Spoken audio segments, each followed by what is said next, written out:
கருடக் கொடியோன் காண மாட்டா களல் தேம்படி என்னும்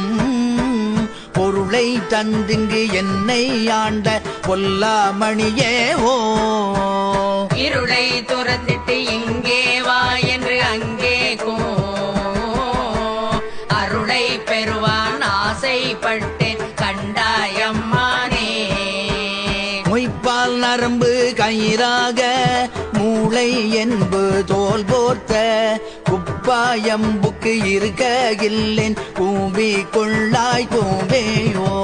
எப்பால் அவர்க்கும் அப்பாலாம் என்னாரமுதேவோ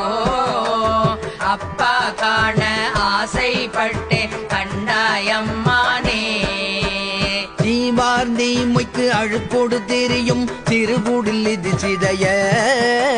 கூவாய் கோவே கூத்தா காத்து ஆட்கொள்ளும் குரு